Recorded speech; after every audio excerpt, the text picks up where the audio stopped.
বন্ধুরা, আজকে আমি কি রান্না করছি দেখুন। হচ্ছে এখানে আলু ভেজে রেখেছি, এটা সয়াবিন ভেজে রেখেছি, এখানে পনির ভেজে রেখেছি, আর এখানে আছে আদা, জিরে, ধনে, নুন, হলুদ, পেঁয়াজ একটু কুচিয়ে রেখেছি, ফোড়নের জন্য গরম মশলা, জিরে, এটাই আছে শুকনো লঙ্কা, এটাই ঘি। কড়াইয়ে তেল দিয়ে দিয়েছি, আমি এগুলো ভেজে একটু আগিয়ে রেখেছি। এবারে ঘি দেব।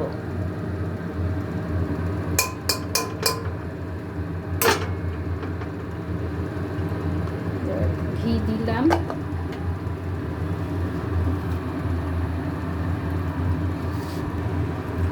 তেল গরম হয়ে গেছে।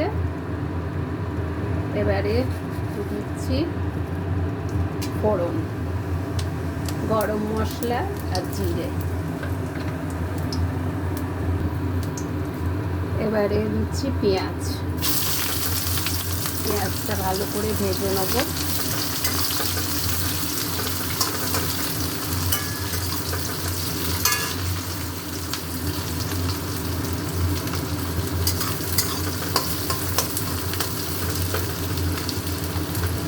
পেঁয়াজটা ভাজা হোক।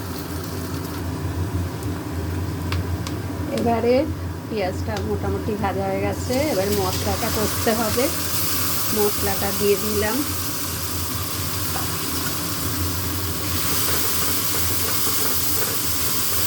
এই মশলাটা ভালো করে কষতে হবে, কেন ওগুলো সবজি ভাজা আছে। সবজি বলতে আলু আর সয়াবিন ভাজা আছে, এটাকে ভালো করে কষবো। মশলা খুব ভালোভাবে কষেছি। এবারে হচ্ছে আলু আর সয়াবিনটা দিয়ে দিচ্ছি।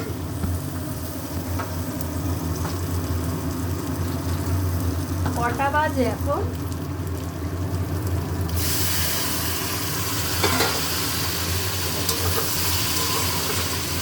মশলাটা খুব ভালো করে কষলাম।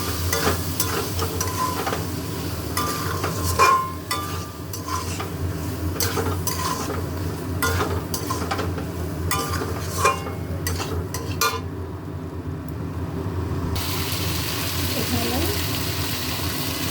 একটুখানি গরম মশলা দিয়েছিলাম।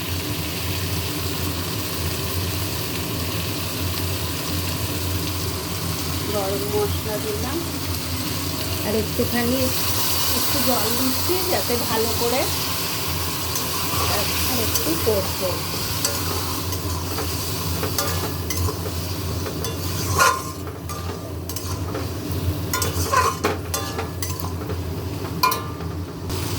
এই দেখুন মশলা থেকে তেল ছেড়ে এসেছে।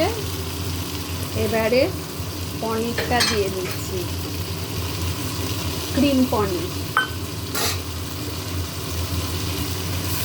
আর গরম জল।